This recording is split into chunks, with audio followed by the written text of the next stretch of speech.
Georgia will be a majority minority state in 2 years. That means that the percentage of African Americans and Asian Americans and Latino Americans that live in Georgia will have higher numbers than the white majority currently has right now. So that's why they don't want to make voting easier. You make voting easier, you lose power.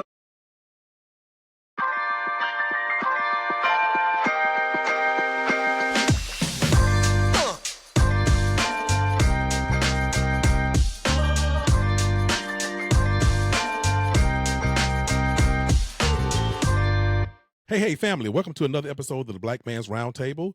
I am your host, Rodney Butler, and today we have another one of our co-host specials. Today we're going to do a little bit different. For the first time, we have an actual special guest on one of the co-host specials, but we're still going to get to the co-hosts. We're going to make sure that Bobby and Rodney get everything in that they need to get in, but it's going to be a little bit different because we do have a very special guest on today who is a very busy man. So, but we got him in here. They had conventions and stuff going on last week. We have Mr. Gerald Griggs. He is the state president for the state of Georgia, NAACP. So without further ado, Rodney, we want for you to introduce, and get Mr. Griggs started on his Jim Crow 3.0 segment that he's going to do for us today. Take it away, Rodney. You got it, man. Yes, thank you. Well, audience, followers, we have a very special guest today. I call him the Attorney General of Black Georgia, Attorney Gerald Griggs, President of the Georgia NAACP. We're going to talk about Jim Crow 3.0. The 3.0s are voter suppression, racism, and wealth inequality. I didn't think Joe would be talking about this in 2025, my brother. Why don't you give us a little bit of background on you, where you're from, how you got into this journey as an attorney and an advocate for our community. First off, thank you for having me. It's appreciative to be on the platform. I'm Attorney Gerald Griggs. I'm the 13th president of the Georgia State Conference of the NAACP. I've been practicing law for about 20 years. I've been an activist for well over 30 years, but formally with the NAACP for the last 15 years. So I'm just excited to have this conversation about Jim Crow 3.0. Unfortunately, we shouldn't be having this conversation in 2025, but we are, and so I'm excited to have the conversation. Great, Gerald. We had Rodney to drop off for a little bit. He having a few technical difficulties, as you know, before we started the show, but I'm sure he'll be right back in. And so I would just keep it going, and we're going to keep this flow going. But I also wanted to remind the audience today that that you are, like I said, a very busy man, and so that is why you are in your car, headed out of state, and out there doing the work for the people, doing the work for the NAACP for the state of Georgia. So we appreciate it.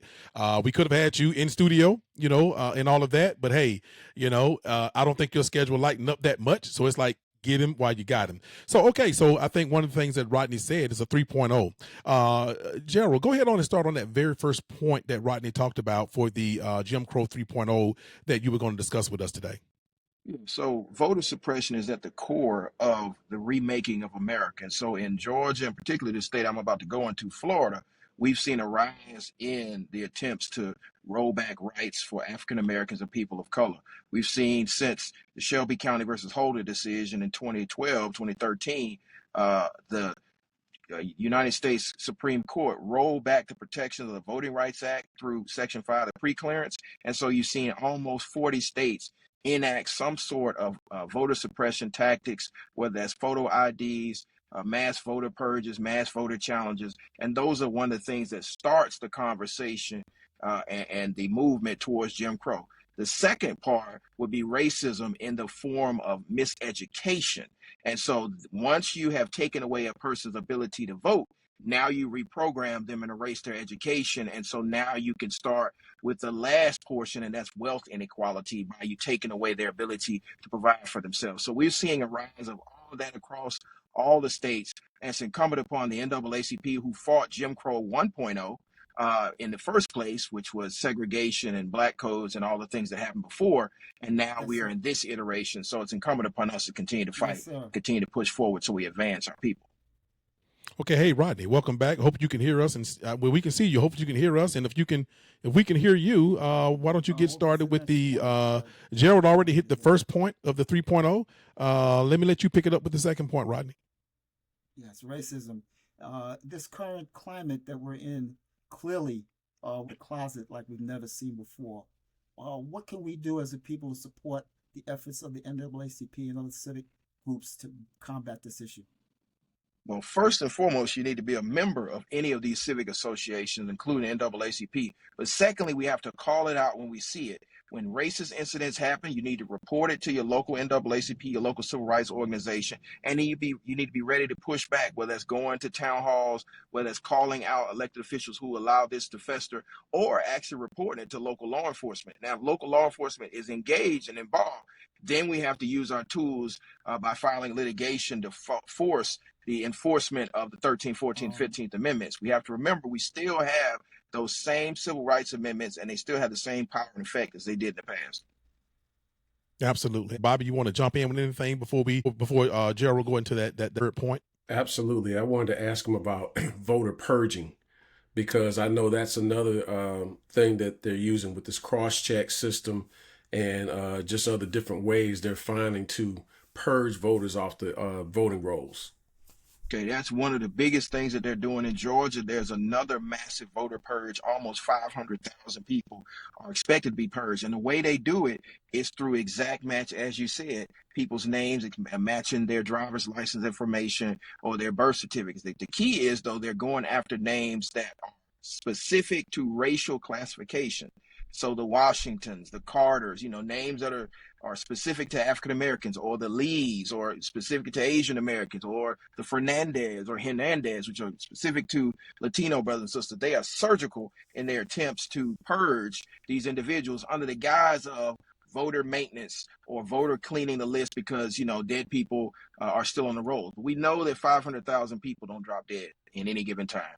And in Georgia, there's always around 6 million to 7 million active registered voters. And so to have these purges every year in the amounts of hundreds of thousands of people show the true intent of this. So one of the things that we can do as citizens is to make sure we check our voter registration status at the mvp.sos.ga.gov, which is the Secretary of State's website, or whatever website you use in your state, specific to your state, to make sure your name is still on there, and then make sure your family and friends register and stay active. Another thing they use is, if you're not active in 2 consecutive federal elections, you will be moved into the inactive status, which all you have to do to become off the inactive status is to vote. So we just need to make sure we educate people on what's happening, make sure they are registered to vote, they are in an active status, and they understand that these voter purges are happening. Great. President Griggs, is there anything that the citizens here in Georgia, because as you know, Georgia is, like you talked about, one of the states that is really being purged from the voter rolls. The citizens are, especially those ones that have those particular names and things that you talked about. Is there any advice that you want to give Georgians that will cue them to say, okay, I want to definitely go to that website and check to make sure that I am, that my voting status is still good. Like if they moved since the last election, just a few things that you want to let the citizens know. If you did these things, you definitely want to go to that website. If you change your name in the last 6 months, mainly you got married or you did a name change, you need to check your voter status. If you moved in the last 6 months, you need to check your voter status and make sure you update your address. If there was a death or unfortunate incident in your family, and it may not affect you, but you may have a surname, or you may be a junior and your father passed away or something like that, you need to check your status, because all those things trigger a voter list maintenance for that particular name.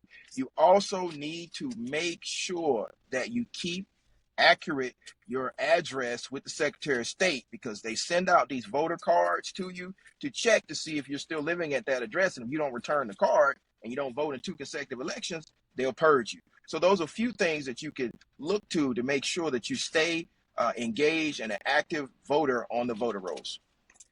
I have another question, Mr. Griggs. My other question is, I wonder why our voting system can't be done more electronically. And what I mean by that is simply this. Why can't we have it where not only do you vote, obviously in person, we have a paper ballot in Georgia, right? But why can't we get some type of electronic transaction to our phones to confirm our vote has been counted and for who we voted for?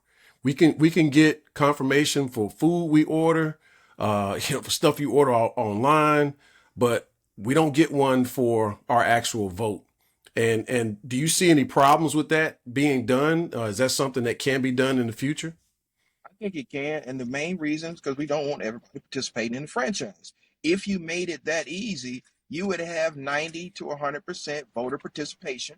And in this state, if you had 90 to 100% voter participation, you would see a vastly different state government. You would see the first African American governor. You would see a Latino lieutenant governor. You see an Asian secretary of state. And there's an aging minority, I call them minority because they're no longer the majority, that does not want to see that. Georgia will be a majority minority state in 2 years. That means that the percentage of African Americans and Asian Americans and Latino Americans that live in Georgia will have higher numbers than the white majority currently has right now. So that's why they don't want to make voting easier. You make voting easier, you lose power. This is a power game. And so I believe, given the rise in technology, it'll be easy. We could actually vote on our phones. I mean, we're already voting on a voting machine, which kicks out a paper ballot. It's easy enough to vote on your phone and send the ballot out to everyone. Now, the pushback on that is, well, they might be able to hack into the system. Right. Well, they can already hack into the system. We've already seen questions about the 2018 vote, the 2020 vote, and now there's questions about the 2024 vote. So I think based on the pushback, I think we do need to move at least until a digital confirmation of your vote on your phone. Maybe not actual voting on your phone yet. That way, people can have confidence in the voting system. So that coincides and explains what we mentioned with the voter purging. So Yes. Going to your point, if we become a majority minority, did I say it right?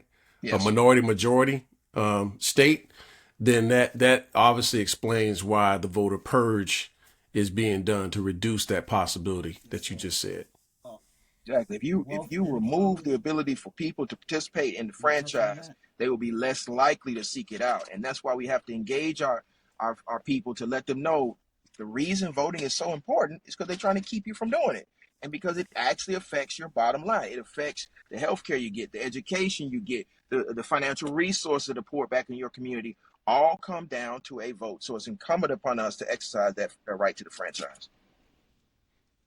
And Thank you, Gerald, we say on this platform a lot, just what you just said, is if they didn't think that your vote was important, then they wouldn't be doing so much to try to take your vote away.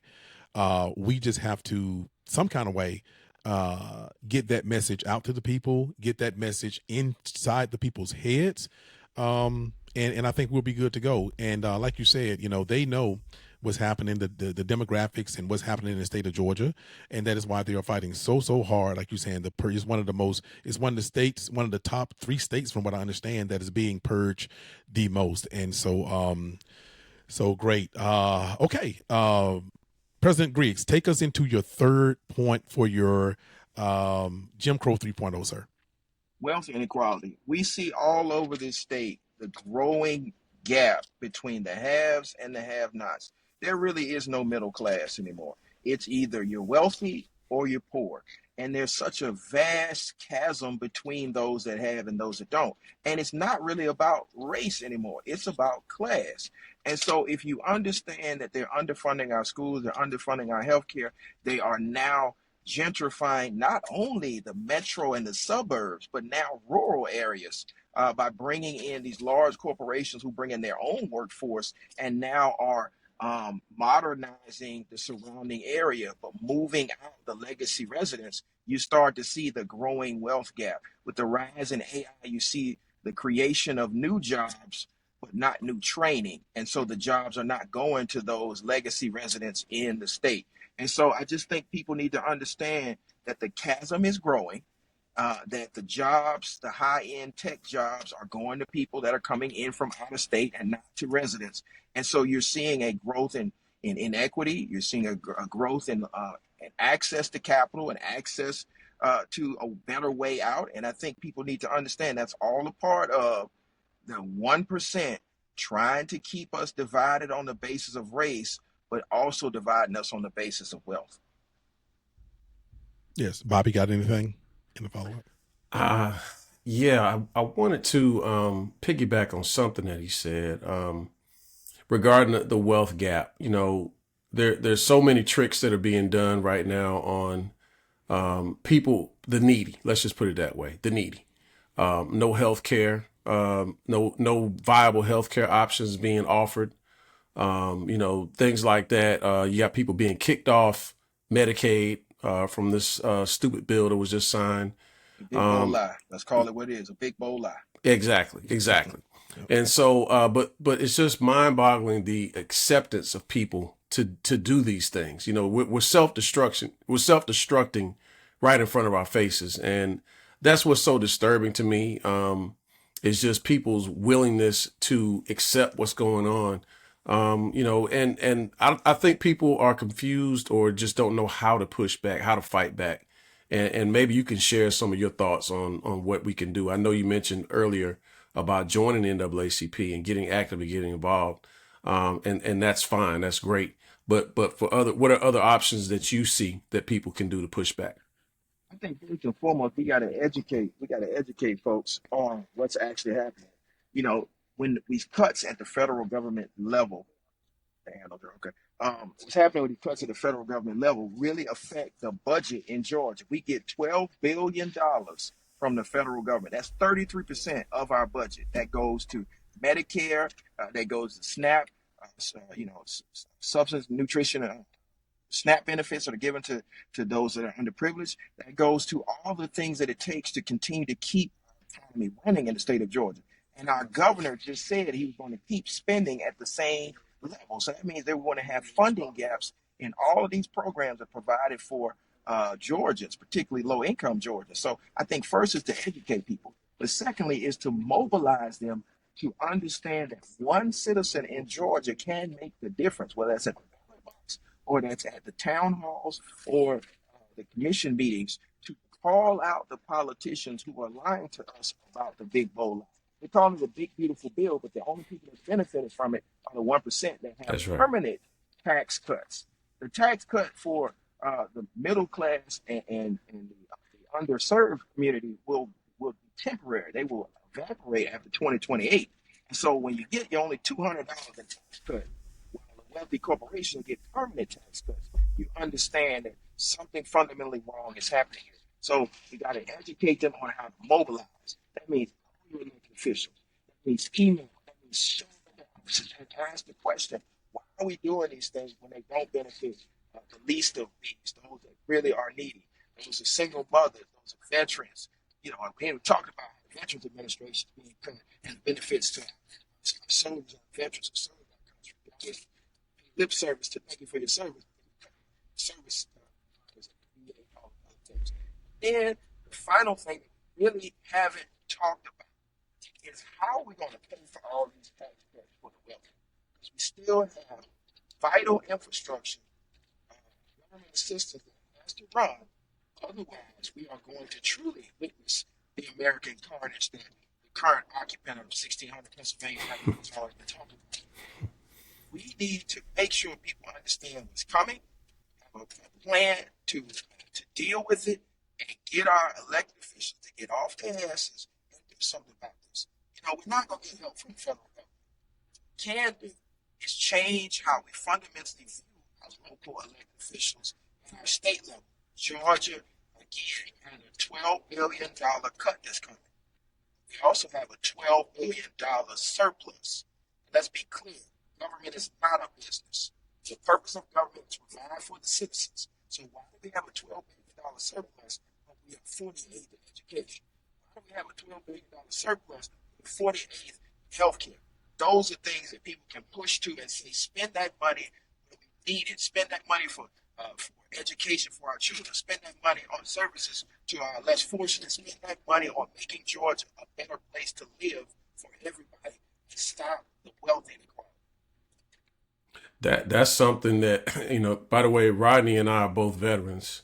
And that's something, you know, one of my shows that we talk about a lot, which is voter education. just trying to get people to understand local politics, state politics, not just focus on what's happening on the federal level, but understanding what's happening locally so that people can educate themselves, just to go to a town hall, go ask questions, go learn how money is allocated for the state or for your local government. Just go learn these things, and stop just being a blind participant. Stop being, so bullish on one party or the other that you don't look at what can you do to ask your respective representative to do better where you currently reside, or what's better for the state, as you mentioned before, especially with education and healthcare. So I think all those things are important, obviously, but it is something that we try to cover and talk about. So, and you know what, Bobby, I'm so glad that Brother Griggs did talk about how government is not a business. That's right. That tagline has been working on, for a while now. We do not want, like he so eloquently, put out there, we do not want for our government to be run like a business. Okay. Right. We want our government to be run like government. We want to be run like a democracy, which is what we are. President Griggs, I want to ask you, they were very clever in everything you just talked about. They were very clever with this big, what did you say? Big bold lie. They were so clever. Right, exactly. Yeah, I thought about that, but I was like, should I say that? It's a way to keep, especially young people, kind of remembering what it is. But the BBL, exactly. I caught it right away. But anyway, I just didn't know whether it was done by design or not. So I'm like, let me just be quiet. Okay, cool. So the BBL, right? As you know, they definitely were clever in that a lot of people won't see the social safety nets, Social Security, Medicaid, and those kind of things being cut until after the midterms, after the elections for next year. I want for you to just before you get out of here, man, I want you to talk about that specifically and how the people are being hoodwinked and bamboozled, and they don't, and let them know what's coming their way right after these midterm elections. So that's when the majority of the cuts will be coming. And they staggered the cuts so that it does not affect the midterm elections. And then, even if it does, they can blame it on whichever party is in power. So it's very intentional in how they did it. Things that they will notice, first and foremost, is fully funding ICE. So you're going to see hundreds of immigration and naturalization officers in our immigration and customs agents in our communities and snatching up citizens. Notice I didn't say illegal immigrants. I said citizens. Because they are disproportionately targeting people who look brown and black, or who may be Latino or of African descent. So that doesn't just mean they don't have their papers. That just means they fit a certain demographic. So that's what they're going to see. After the midterm, they're going to see custom Medicare. See custom Social Security, which goes to the safety net that the greater generation before us, the baby boomers, fought so hard to get. So mom has to go to some type of rehabilitation center. It's not going to be covered anymore. When you have a non-elective surgery that you can't pay for, you're going to have medical bills out the wazoo. So these are things people haven't thought about. When you go to your federal government asking for your Veterans Administration services, that's hard to be cut. You start talking about National Weather Service. We saw what happened in Texas. That's already gone. And then, most importantly, the Centers for Disease Control, the number of people that they have terminated from the Centers for Disease Control, we're not going to be ready for another pandemic. So these are things that they will notice right after the midterms because of the big bold line. Nobody's talking about this. One thing that we can do as a state is similar to what Maryland did with Governor Westmore. We can create new departments at the state level. The biggest thing, the conservatives, and again, I'm with the NAACP, so I'm nonpartisan, so I call it conservative. But the biggest thing that we talk a lot about is states' rights, which is not empowered to the federal government, it refers back to the states, the 10th Amendment. What I'm talking about is we can create departments at the state level fill the gap from what the federal government has stepped back from. So we need to create a state level department independence of federal. We need to create a Department of Human Resources and Health and Human Services on the state level to fill in that funding gap. And again, the 12 billion we're losing from the state, we have 12 billion in surplus, so we can use that 12 billion to fund that. And Georgia won't miss a beat. Man, absolutely, yeah. That's heavy. Yeah, that's heavy. That's heavy. That is, yeah, that's very heavy. Very informative. Creating our own departments at the state level. But look, one President quick, Griggs. Go ahead, Bob. One quick thing. So President Griggs, one quick thing about that. To your point, for that to happen, we basically need a governor to want to put those pieces in place. Am I correct? That's correct. Okay. Just or a filibuster-proof state house. All we need 12 more seats in the state house to take back control of the state house. So what I think people need to fully understand is the 2026 election would be more important in Georgia, not because we'll have a Senate race, that's important, but also because we have a gubernatorial race. We need to vet these candidates on both sides, whether that's Keisha Lance Bottoms or Jason Estevez or Michael Thurman if he gets in the race, or Stacey Abrams if she gets in the race, or David Jackson's race, or on the other side, Burt Jones or Mike Collins, or Lord forbid, if Marjorie Taylor Greene decides to jump in there. We need to vet these candidates, not on their plan, but on what our plan is. Because the plan should come from the people. It should not come from the politicians. One of the plans that I want to push back on strongly right now is Burt Jones's plan to cut state income tax. Now, if we're already dealing with a $12 billion shortfall from the federal government because of tax cuts for the wealthy, what are we going to do if Georgia gets rid of the income tax? Now, I'm always a proponent of lower taxes. I'm in a nice little tax bracket. Also understand is the need to fund our services, and so I'm willing to pay the amount of tax that I do pay. I'm going to cut income tax.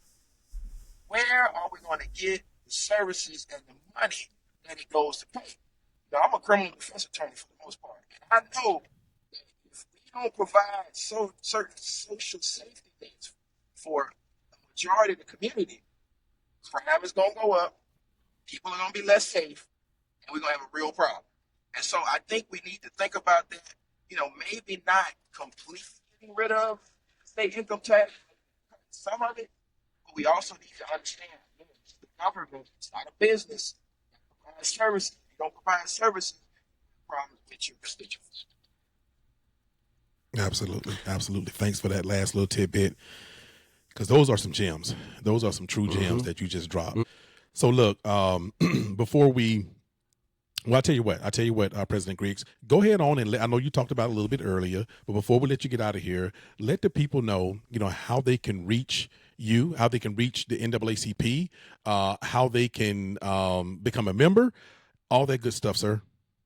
I appreciate that. You can follow the NAACP on all social platforms at the NAACP or NAACP.org. You can follow the Georgia State Conference at Georgia_NAACP on our website, www.georgianaacp.org. You can follow me on all social platforms at Attorney Griggs, ATTORNEYGRIGGS, or the hashtag Justice Fighter. And what I want people to understand is membership is a lifeblood association. We are no stronger than how many members that we have. But we also need to understand we need members that are ready to mobilize. We are in a new civil rights era, new civil rights movement. We need boots on the ground. When there's a police-involved incident, we need 100 to 150 people ready to mobilize. We need thousands of members throughout the state of Georgia. So we just need people to join. You can go to joinNAACP.org, NAACP.org/join. Join NAACP.org takes you to the Georgia State Conference. The NAACP/join takes you to National NAACP. Thank you for that, sir. President Griggs, like I said, look, we appreciate your time. We know that you have a very, very busy schedule. Like I said, you are en route, to another state to do the work of the NAACP for the state of Georgia. Hopefully next time that we actually have you on, we have you behind your desk, and actually, not moving around in the car and everything. But it looks like everything worked out fine. And again, we appreciate the work that you're doing. We definitely look forward to having you back on, for a full hour. To be able to really discuss and go into detail or whatever. But look, we know how busy you were last week with conventions and everything. We know how busy your upcoming schedule is. So it's like, let's get this brother on while we can get him on. Yeah. So we appreciate you. Have a very, very, very safe rest of your trip, down south and south of Georgia, Florida. And we look forward to having you on, sir, again. I appreciate y'all and look forward to being back on. Absolutely. Thank you, President Griggs. Thank you. Very informative. Thank you. You too. All right. Yeah, Bobby. He dropped some dimes, brother. He did. He definitely did. And it really chimed into I know we talked about on my show, several things that he reiterated, about the importance of state and local government, state and local candidates actually knowing, who's your candidate, what things you want them to know and to endorse on your behalf, for your community. I think that was something else too. But he was right on point with everything he was saying.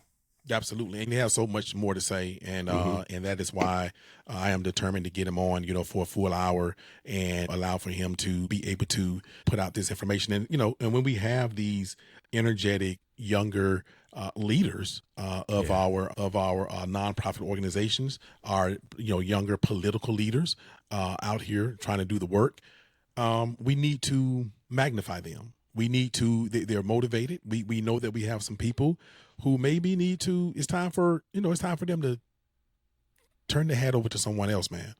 But we have President Griggs out here, energetic.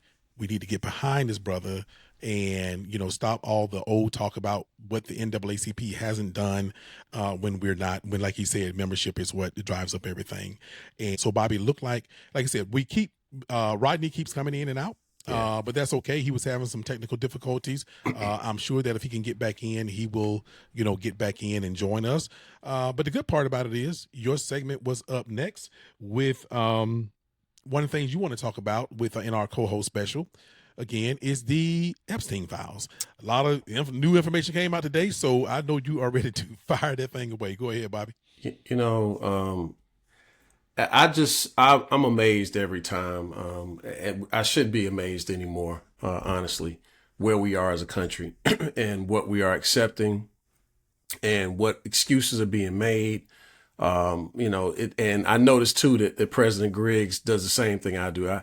I refer to him as the felon in chief, the person in the White House. I do not give him the respect of the title. He didn't act like he wanted to be one the first time. He's definitely not acting like he wanted to be respectful of the title the second time. So there's no point in me trying to give him the name, because of what it represents. He's not living up to it.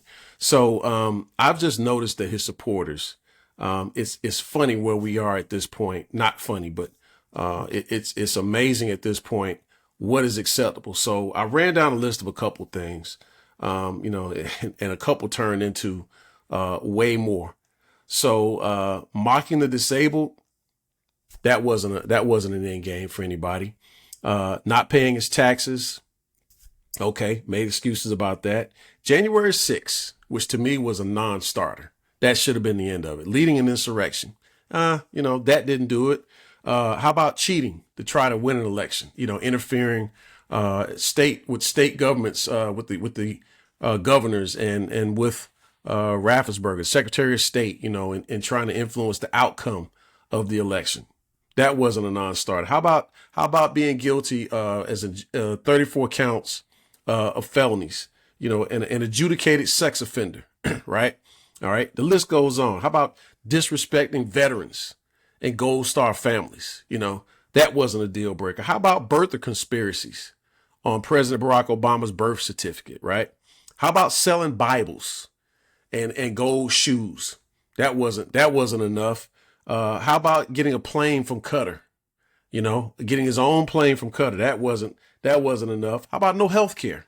No healthcare plan. He still got concepts of a plan. Didn't have one the first time, doesn't have one the second time, right? How about the people from the BBL bill that we just talked about? It's going to be thrown off of Medicaid, right? Because there are a lot of people that are going to be thrown off of Medicaid that need it. And it's going to affect rural hospitals with what is included in this bill. How about the lies about ending the war in Gaza and Ukraine on day one, right? None of these things are non-starter. How about grabbing by the, I'm gonna straight up say it. How about that? That wasn't enough right there. How about cheating on your wife while she's pregnant with your child, right? None of these things were enough for MAGA supporters to not support him, right? But we get to Epstein. We get to the Epstein files after promising he's going to release the names, going to release the documents, right? And then we get the report from Pam Biondi that there was no list. Oh, there's no client list. There's no client list after saying it was on her desk a few months ago. Now there's no client list, right? Suddenly. And when I heard it over the radio, I was just disgusted. I said, these people really think we're stupid. The level of childishness that this government is being run right now is disgusting. And you would think that adults would just say, man, look, enough of this nonsense. What's going on with this guy? I mean, it's one thing after another. It's every day it's something, right? But to hear there is no client list. Okay, if there is no client list, right, then what is Ghislaine, I'm hoping I'm saying her name right, Ghislaine Maxwell, why is she in prison? What's she in prison for? How does she know what clients to get, right? And we know from the flight logs that the current felon in chief, he was on the flight logs with Mr. Epstein, I'll just say several times, okay? Not once, not twice, not 3 times, not 4, several times with Mr. Epstein going the way he was going, right? But again, he's going to claim he doesn't know anything about it, right? So some people are up in arms. Now, this is what's got them up in arms. None of that other stuff I mentioned mattered, right? That wasn't a deal breaker. But we get to Epstein and now they're mad. They're mad because the liar, the prominent liar about everything that he opens his mouth and says, now this lie is too big, to ignore. So, I believe, and this is crossing both lines, whatever lines you want to draw. I believe there are prominent members on both sides of the political aisle that are on that list. And it's too big to be released. So it's not just about him. I believe it's on both sides. Let me just tell you a book that I read earlier this year. It's called The Franklin Cover-Up. Let's see if I can hold it up right here. That's the book. It's called The Franklin Cover-Up. And if you see there, it's about child abuse, Satanism, and murder in Nebraska, right? This book could never be made into a movie because of the contents that's in there. So why did I bring that up? That book, when I read it earlier this year, it talked about child sex trafficking. And it went to the highest of levels of our government. So this book was written about what was going on in the early to mid 80s. And you can deduct who was in office during that period of time. They knew about it. The CIA knew about it. And go look and see who was the head of the CIA during that time. You do the research and find out who he was, right? It's somebody everybody knows. So it does not surprise me in the least bit that there's a cover-up and that they're trying to protect the names because the names that are on there, it goes deep. I'm not going to speculate on who the names are other than, the current occupant sitting in the Oval Office. But, and by the way, Elon Musk knows who's on that list. If he doesn't, he's sure to hint around that he does. Okay. So, it's amazing to me that we've gotten to this point that this is the thing now that's sticking with them. And he's doing exactly what a guilty person would do, which is try to distract you with other stuff and saying, oh, let's stop talking about it. Let's not go into this. The people that are so interested in this, they're bad people. They're stupid. Even his own supporters, they're bad for even want to bring this up. Child sex trafficking is a disgusting thing to talk about. It's a disgusting thing to be involved in, period. Right. But I'm telling you, when I read that book, I was blown away at how far it reached, how what people knew, that this is going on. This is how some people get their sick fetishes. So it doesn't surprise me in the least bit who the names would be that are on that list. And the protection is coming in because it's like, hey, you can't be foolish enough to believe that it's just one-sided. And it's just one party, right? So those that absolutely are not involved in this stuff, of course they want the files to be released. Release it, right? We ain't got nothing to do with that. Release it. I wouldn't care who it was, which party it was. But the ones that are trying to protect it, there's something in there that they don't want the rest of us to know. So what do they do now? They come up with these distractions, right? You always have to look and see, okay, what's he doing now? What's he doing? So then he starts talking about the Washington Redskins should change their name back, right? Don't be the Commanders, go back to the Redskins. Oh, the Cleveland baseball team, Major League Baseball, they shouldn't be the Guardians anymore. They should be the Cleveland Indians. And if the Redskins, if Washington changed their name back to the Redskins, I'm going to hold up this stadium deal they're trying to build, right? And then all of a sudden, a couple of days ago, Tulsi Gabbard, who's our director of national intelligence, all of a sudden Tulsi Gabbard says, "Oh yeah, Barack Obama, they lied about the investigation and tried to frame Donald Trump. They tried to do all of this stuff that's treasonous against him, right?"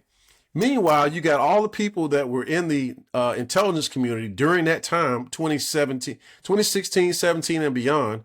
They're basically laughing at her credibility and saying, like, what are you talking about? None of the stuff that you're trying to suddenly bring up and make all these accusations, none of it holds water. None of it holds water. It doesn't back up what you're saying at all. So now you're trying to create a scandal to take the eyes off of the Epstein files. And, it's just amazing to me, like the level of how low this administration will go. Let's just put it that way. How low they'll go. So now you want to create this nothing burger of a scandal that none of the intelligence community believes. And it's like, so let me see if I got this straight. You're pointing to something that basically was about Russian interference in the last election. By the way, they didn't conclude that Russia affected votes. That's not what any of the intelligence officials said. They didn't say that. They said what they wanted to do was launch a campaign to help him get in office, right? And they didn't say that they hacked any machines, changed any votes. That's not what the intelligence community said. They didn't rely on the dossier that they keep bringing up, or that she wanted to bring up now. They didn't rely on that to get their information about Russia trying to interfere. It had nothing to do with it. So creating this nothing burger fake scandal is the new thing now that they're trying to do. So it's all of this romper room silliness that we keep getting involved in every day as a distraction from what's really happening. Can the files be destroyed? Of course they can. We may never see who's really out there involved with what was happening with Epstein. Then you show the tape and you say, I'm going to show the whole thing. Then you find out there's the last 2 minutes are missing from the tape. So it's just one thing after another, man. And just the way things are being run, it's just disgusting. The rest of the world sees it. If you got any type of objectivity at all, you see it. You see exactly what's going on. But it's just disgusting, man, because, again, child sex trafficking is a disgusting topic to even having to mention or talk about at all. But I'm telling you, it does not surprise me. It goes to the highest levels of government. So if it's going all the way up there, where it spills down to from there. You can't look past it on the state level, local level, whatever you want to point to. And again, reading that book, it covered all of it. So, I just think this list from Epstein is such a threat that it's just amazing to me that now this is the thing. Out of all of that stuff I mentioned, this is the thing that's really got MAGA turned upside down and angry. Your thoughts? My thoughts, Bobby, are that you hit the nail on the head when you said that you believe that there are people on both sides of the aisle on that list. Okay. And I think that you are absolutely right, because I think that if that was not the case, I do believe that that list would already be out there, like out there, for real. Mm-hmm. And that's what we have to understand, is that these corrupt people, they work hand in hand. They coincide. Don't be fooled by some of these people. With my subject that's coming up, I'm going to kind of weave into what you talked about this doing corrupt things together, but I think sometimes they also work together against the people with some of the with the political parties and stuff. So, but yeah, you're absolutely right, man. It is wild that it took this for the MAGA crowd to wake up. And you exposed, like I said, the 5,000 pound elephant in the room. And it's amazing that it took this. I was listening to, was I reading something? I can't remember, but I either read somewhere or heard somewhere a few days ago about, talking about that the MAGA crowd, like, why did it take this? Same thing you're talking about. Why did it take this to kind of wake them up? And I believe this to a certain extent, Bobby, that the echo chamber is a powerful beast, and the echo chamber is no longer watching, one network, some Right. TV station, like Fox or whatever, right?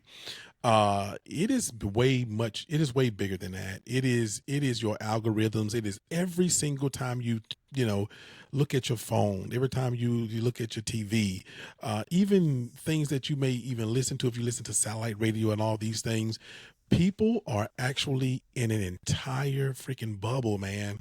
I mean, it is a huge, terrible bubble. And so now that you have people from all directions are talking about this, this Epstein file, people are like, what? Like, they just didn't know.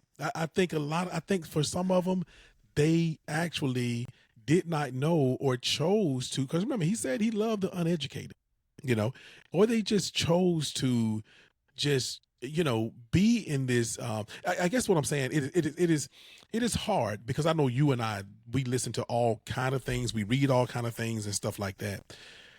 But I'm wondering, how much of it, Bobby, do you think that, this whole wake up, MAGA crowd waking up to this Epstein thing, why did it take this? How much of it do you believe that it is just truly that people are in such small bubbles that they just did not know, or it wasn't reiterated in their world? How much of that do you think plays a role? That represents the MAGA crowd? Oh man, it's probably, if I had to throw a percentage on it, probably about 40 to 50%. Just to throw a number out there. Right. Because like the example I just gave you with the whole Tulsi Gabbard stuff. By the way, the same woman who told you Iran wasn't close to developing a nuclear weapon back in March, and then suddenly when we did the strikes, she was, he had to tell her, oh no, she was wrong. And then she comes like a good Stepford wife and was like, yep, I was wrong. So why would I believe anything you have to say? Your credibility is shot. How many directors of national intelligence did he have in his first term? I think he had about 5 or 6, right? How come none of them concluded any of this stuff that you're talking about now? Suddenly now you bring this up, right, in the middle of all this Epstein stuff, and we're supposed to believe it. Suddenly now you're the one that catches Barack Obama in a scandal. You're the one, right? Come on now. Come on. President Barack Obama. I'm sorry. I always put respect on his name. Suddenly you're the one to catch this. Nobody else caught it but you, right? It's silliness, man. It's silliness. So yeah, they live in this bubble, and they're watching Fox. Obviously, that's part of it, but they're only going with whatever they agree with. So it could be somebody on a podcast like we're doing here. It could be somebody on any of those other podcasts or sites that basically cater to their thoughts or their conspiracy theories. Right. Any of that, is what they could cater to and believe. But this one right here seems to be the one that's actually sticking, and again, it's just amazing with all the other things. Why would you be surprised when, first of all, he's a convicted sex offender anyway, right? And he talked about it as pageants, going back there when the girls were getting dressed and standing there and watching them, right? He's made ridiculous comments about his own daughter, describing her body and all this. I would date her if I was, come on, man. Why would you be surprised with any of this stuff? but you can't reason with them. I guess that's why some people call them a cult, you know, and Yeah. then they get offended, you know. Yeah. All that stuff is all this stuff is very cultish. That's all I'll say. Yep. But okay, Bobby. Well, look, I'm going to get into my subject that I'm going to talk about. It's kind of like I said, it's not quite the same as yours, but I do want to talk about that. I do think that there is a growing and a hidden number of Democrats, elected and non-elected, just regular folks, everyday people, Democrats who I believe secretly and quietly kind of support some of the some of the policies of the Trump administration. Okay. And I just want to talk about those for a minute, and I'll just talk about that for a minute because it's something that's that I think that need to be talked about, like you talked about. There are, other folks there are people from both sides, you believe, that are on that list, that Epstein list. I believe that as well. All the evidence point to that there are people on that list from both sides of the aisle. So I think that sometimes we anoint, people anoint people on the Democratic side of the aisle. And what I'm saying is that I believe that there are certain social safety nets, some of the policies for the social safety nets, SNAP, Medicaid and those kind of things. I believe that there are a number of people, on the Democratic side who support a lot of that stuff. Because Bobby, I've talked about on this platform that I do believe that we are in a me kind of world now. If it's not happening to me, then I don't care. Right. I kind of talk about that a lot. And I believe that is what's eroding so much of our society, even in our own African-American community. This, I don't care until it happens to me. But also, I think that selfishness goes along to say, some middle-class folks, upper middle-class people, who say, look, I am tired of these people being on SNAP. I am tired of, we want to just blame the people across the tracks and say, well, it's just them that think that. I'm tired of these people being on SNAP. I'm tired of these people being in Medicaid and everything, and my insurance going up because of that, and all of this kind of stuff. And I think that, I think that they know that. I think that the conservatives, I think that they know that there are a great number of people, on this side who actually, on the Democratic side, who actually support some of their policies, but they're doing it quietly. It reminds me of how, when I thought that the Democrats did that silly thing of trying to tell, Republican women to go into the booth and quietly vote for a Democrat. I thought it was just the silliest thing in the world. Yeah. We have lost, look, you've lost, white women, for instance, who you were trying to get. You've lost them since 1964. They're not coming back in those. It's just not going to happen, right? So cut it out. But it reminds me of that. It reminds me of this quietness of trying to, what the Democrats try to do with with especially targeting the white women in middle America. I also think that there are Democrats who in that same part of the country, the middle America, Rust Belt and all this stuff, all the way from Pennsylvania all the way to Iowa and everywhere in between, Michigan and all, who really support and call themselves blue dog Democrats. I mean, they are Democrats to the end. But I do believe, because it doesn't make sense for the amount of Democrats to stay at home, or, sometimes I believe the people who are screaming the loudest are actually, doing the stuff behind your back. You can find these pussy hats and everything else, to put on and get in the street.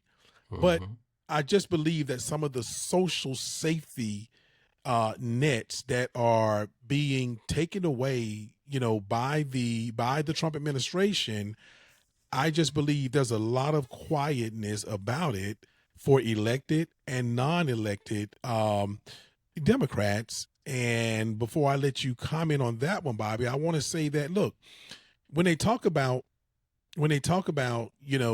how Trump is benefiting the 1%, it act like he's only benefiting these uber wealthy billionaires. But, there was something this week, about, 0% on capital gains tax, right? We know that you don't have to be a billionaire, okay, to benefit from capital gains taxes, right? Now, we know a lot of people, most Americans, does not invest in the stock market, does not invest in things that you will receive capital gains from. Capital gains simply meaning that your money is earning money. You didn't do any work. You didn't do any physical thing. We know one of the highest tax in America, is the payroll tax. You get a W-2, you're getting taxed crazy, okay? But we know that capital gains tax is already one of the lowest of the taxes. So let me tell you, a lot of his policies, benefit those so-called Democrats, people like that who actually invest, in the markets and those kind of things and benefit from capital gains. Now, I'm not saying that, people should not try to earn as much money as they can earn. I'm not saying that.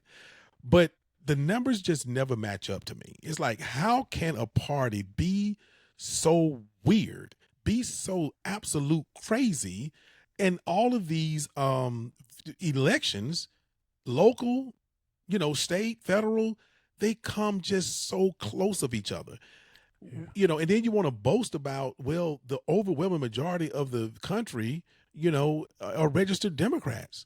Well, where are they? I mean, so something got to explain this, and I just believe that more talk need to be done about, that these Democrats should not be so anointed. And I do think that is what causing a lot of men, to, kind of be quiet or, maybe start talking about, being independents and those kind of things. But Bobby, chime in on that if you don't mind, sir. Well, I mean, silence is complicit, and so the ones that you aren't hearing talk about it the loudest may be definitely doing what you're saying, which is siding with that agenda. It's that simple to me, unless we hear otherwise. But it wouldn't surprise me, honestly. It wouldn't surprise me. Money talks. BS runs a marathon. We heard That's right. Wesley. We heard Nino Brown say that in New Jack City. But it wouldn't surprise me at all if that's your theory. Because and I'm not disagreeing Bobby, with is it. because guess what? Just like a lot of times when those elected officials go into Congress, okay, they are not millionaires nowhere close to it. Right. Most of them are broke half the time. Right. But look, it's Democrats and Republicans coming out of there millionaires. Yep. They go in broke and come out millionaires. So Yep. I don't know. It's just something that I think that, the surface of it need to be scratched a little bit. And I just want to scratch it a little bit right here on this platform, because it is not just the social safety nets. It is also foreign policy, and I'm going to talk about that in a second. But I believe you want to opine a little bit about what we just talked about. Yeah, I mean, no, I believe you. I agree with you. And it's easy for them to do that. You know why? Because of the things we've already mentioned before, because people don't educate themselves. They don't go to town halls and press them on what they believe, or do you support this? Why didn't you support this bill? Right. So they can get away with this stuff because you don't have citizens paying enough attention and being that involved to, again, go to a town hall, press these questions, send an email, to whoever's your representative and ask them certain things so they can get away with doing what you're talking about. Because again, as citizens, the power of your vote, when people don't exercise it and people don't take it seriously, they can do what they want. They can waffle in between, and we know it hits on both sides. It's the same thing. You got Republicans that'll agree with Democratic policies, but they won't say anything publicly, about it, because they know if they do, that the citizens that they represent will basically call them on the carpet for it. Right. So it works both ways, and it's not surprising what you're I'll say alleging, okay, right, just for the sake of argument. What you're alleging doesn't surprise me in the least bit. It wouldn't surprise me at all to find out that, because most people, Rodney, that think this can't happen are the ones that are so native to one party, exactly. That and it's funny because people will argue and debate with someone like us and think that we're just totally sold out to one party, and like we can't think for ourselves and understand. Like, no, man, that just amazes me. It's like, I believe in whatever I believe in, whatever values that I believe in. I'm believing in somebody that represents me to share those values, right? But you can't go in thinking you're gonna get 100% of everything you want. It doesn't work that way. It doesn't work that way in sports, entertainment, whatever you want to call it. It doesn't work that way where you get 100% of everything that you want. Doesn't work that way. That's fantasy world, right? So a lot of people, don't understand that that's the whole negotiation tactic. And I've able to learn some of those things from talking with my state rep. I know who my state representative is. Like when we brought on Brother Brian Prince, to talk about it. When you get Brother Michael McNeely coming on, running for local government, those kind of things where we just want to share with people the amount of power that they have with their vote, and just to be able to go in and ask questions, and be able to call them on the carpet. Why didn't you vote for this bill? What was wrong with it? And you didn't say anything because it happens on both sides of the aisle. And this is the last part I'll talk about. I can't remember who the Florida representative was. It was a female. She was taking credit for the money that was coming in from the infrastructure bill, and saying, look at all this money I brought into my district. You voted against it. You now want to take credit for something that you voted against. And I can't remember the interviewer's name, but people out there know what I'm talking about. He called her out for that. So these kind of things, these kind of tricks go on all the time, but it would not surprise me at all. People would be surprised how much that happens. But yeah, and I just think that we need to start, shaking down their pockets, if you will, more. I think, we definitely in our community, Bobby, how we quick to say, well, I ain't in somebody's pocket. I ain't counting that man's money.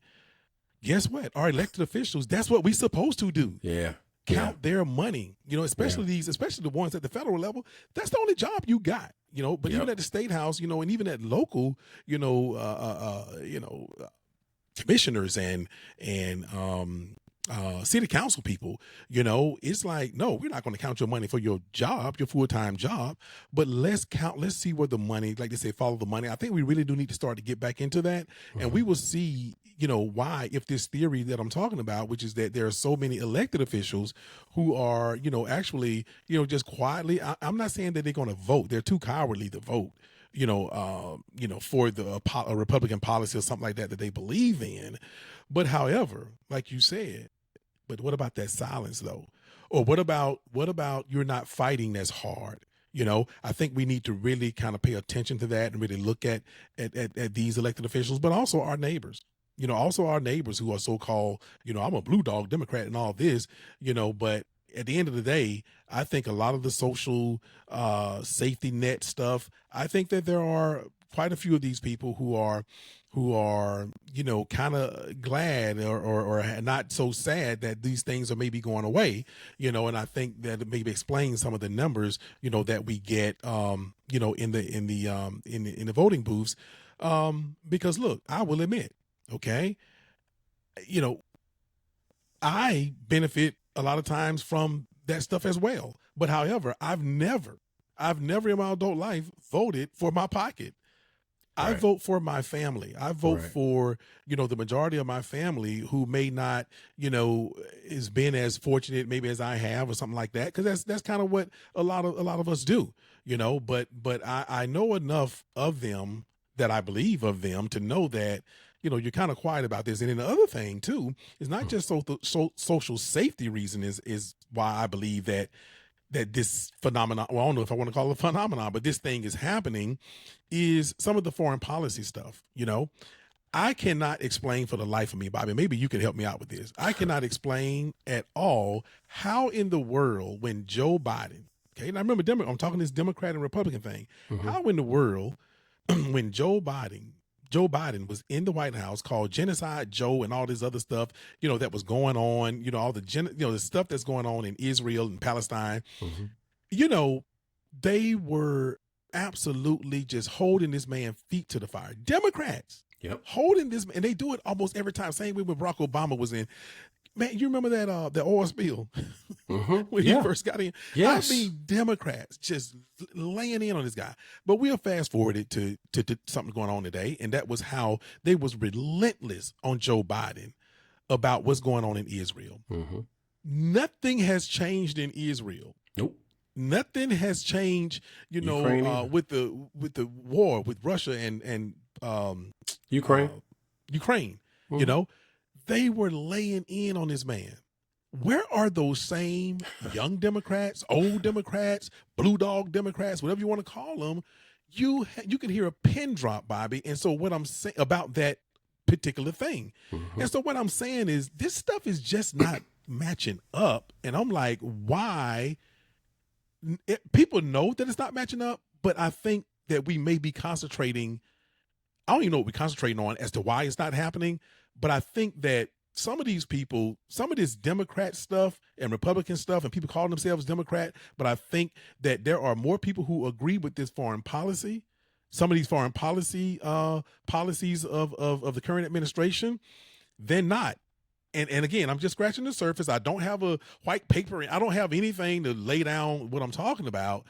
But, in just my experience, just, what I'm seeing out in these streets, Bobby, like I said, we in these streets and these suites, what I'm seeing and hearing, a lot of things are pointing to that. Please opine, brother. Yeah, well, I can tell you, I have a friend who's a federal agent, and I just had a discussion with him yesterday about what's going on. So going back to what we just talked about with Epstein, they're being pulled off of cases that they're working on dealing with child sex trafficking, child abuse, all kinds of stuff. They're being pulled off. They're working like 7 days a week just to meet this deportation quota, right? They're being pulled off of these cases just to try to make these numbers look good. And we sent all these people we detained and arrested and sent off. And meanwhile, they're running low on housing, these people, right? And so they have to pay. I didn't know this until he explained. They have to pay, for these facilities to be able to house them, like at some jails that are not in use, trying to use private prisons, to store some of these people there. So, now you got this alligator Alcatraz built down there in Florida, and we're in hurricane season right now. It's already technically say July 30th, but whatever, we're in hurricane season right now. So you've got that going on. And it's just, this type of foreign policy, you have to ask yourself, he's told me about how cruel and inhumane this stuff is. We're not sending criminals like he said, he was going to go after criminals. He said, man, they're waiting on people to come out from their jobs, or show up at court, like they're supposed to on a certain court date. It's messy because we don't have enough immigration judges, to handle the cases. We need more judges. That's one of the problems that we have. But there's no pathway that's being offered right now. It's just they gathering them up and sending them on. And, it's cruel and inhumane, like he said, with what they're doing. And it's exhaustive. It's low on morale. They're trying to pull people that have retired, because a lot of people just said, I'm done. I don't want any part of this. And a lot of the states don't really want to be attached to this. The whole way they're doing this, because it's not what he said. So, I hope I didn't get off track there with answering your question, but it's just that's fresh off my mind from yesterday, after talking about it and just seeing these type of foreign policy decisions. If you want that's not even foreign policy, that's domestic, on this issue. And I've said numerous times that the people that are involved with these mass shootings, and you know where these mass shootings have taken place, they're not the profile of undocumented immigrants with those who have expired visas. They're not these people. Nobody has a problem with sending back criminals, right? Nobody. I don't have a problem with that. I'm sure you don't have a problem with that. Nope. With criminals, we don't have a problem with sending those people back. People that are undocumented, those with expired visas that are here, you should have a pathway to citizenship if they want to be an American citizen, not just rounding them up and sending them back and trying to, again, prove something by this reality show nonsense that you're trying to do in a federal government policy. So all of this money that's being funneled to ICE, which they really don't have the authority to do a lot of the things that they're doing. Mm-hmm. And again, if you come out, and you're wearing a mask and you're trying to, grab somebody up, I mean, what is supposed to be your reaction? You're gonna naturally try to defend yourself, and other people that see this may be trying to defend on your behalf also. So, it just where we are in this country is just ridiculous, Rodney. I mean, it's It's sad to say, it's sad to see, but that's where we are. Two things you said, Bobby. You talked about, that is you changed it. You said foreign policy, and then you said domestic policy. That this is domestic policy. Well, you know what, brother? I think it's a little bit of both, because this man is working with foreign governments. You're right. He's You're working right. with foreign governments to penal send colonies people to places where they've never been in their lives. That's right. You're right. So, it's a little bit of both. You're and also right. these masks, Bobby. How in the world are you going to explain to anyone with any kind of, logic, how are you going to explain to them that you got to cover the faces of these ICE agents and their identity, names and everything, because their family is being targeted and they are being targeted and all of this stuff? When they go in communities that they don't live in, they're in communities for a very short time, then they're out of those communities. Well, why are we not covering the faces and identities of the local police, or either the elite, or either the units of those police departments, like their SWAT teams and, and that kind of thing, right? Who go in and, and there's certain agents or whatever that go in and do things, that can be very dangerous to their families and stuff like that. I know they have plain clothes, police, but even then they're not covering their faces. Right. So it doesn't pass the smell test, man. But some of these people are going to run up on the wrong folks, at some point or another, and there's ways that people can identify you and all that kind of stuff. So they need to really, check themselves. So, Bobby, it's crazy, man. There's a lot going on. And like I said, we pick a subject rather, when we do this co-host special that we do. But we try to stick to it, but you can tell that we have so much other stuff to say. But anyway, Bobby, as always, man, I appreciate it, and we're gonna try to do another co-host special at the end of next month. We're gonna try to make this a reoccurring thing at the end of the month, because this is our way of kind of exhaling, because we do a lot of research, man. We do a lot of reading, we do a lot of listening, and staying engaged in the suites and in the streets, as to try to bring the people not just something that they would get on TV, but something that you should be getting, in these podcasts, which is, the truth, the unadulterated truth, because we're not beholden to no networks or nobody else. So, but anyway, Bobby, look, people, on behalf of Rodney J. Littles, he was having some technical difficulties, before we even got on for this episode. And so I'm sure that for those of you who came on to really see and hear Rodney, he'll be back. He'll be back on the next episode. You don't have to worry. But we, try to make up for, whatever we thought that he would, that the questions or whatever that he would ask, or comments even that he would make. So with that, without further ado, Bobby, again, appreciate you. We had a good special guest on today. And is there anything you want to say to close out anything today, to the people? Just people, be vigilant. Just try to educate yourself. Don't just follow. Don't be a follower. Be a leader. Do your own research. Make up your own mind. And good Lord, people, pray for this country. Okay, that's the best advice I can give you, is pray. Pray without ceasing. Pray for a spirit of discernment, because that is important to, I believe, what the spirits are going on right now. And brother, I echo those sentiments. So look, you can catch the Black Man's Roundtable the third Thursday of the month. Also catch the Black Man's Roundtable Roundup with Rodney and Rodney the second Thursday of the month, and the Black Man's Roundtable Local Lookout with Rodney and Bobby the first Thursday of the month. All episodes drop at 7 p.m. Eastern Time. Until next time, we'll see you in them suites and them streets. Peace, Bobby. Peace. Have a good night. You too, brother. Hey, family. Check us out on Spotify or wherever you get your podcasts. Do you have a show idea or want to be on the show? Shoot us an email at blackmansroundtable@gmail.com. And please, like and follow us on social media.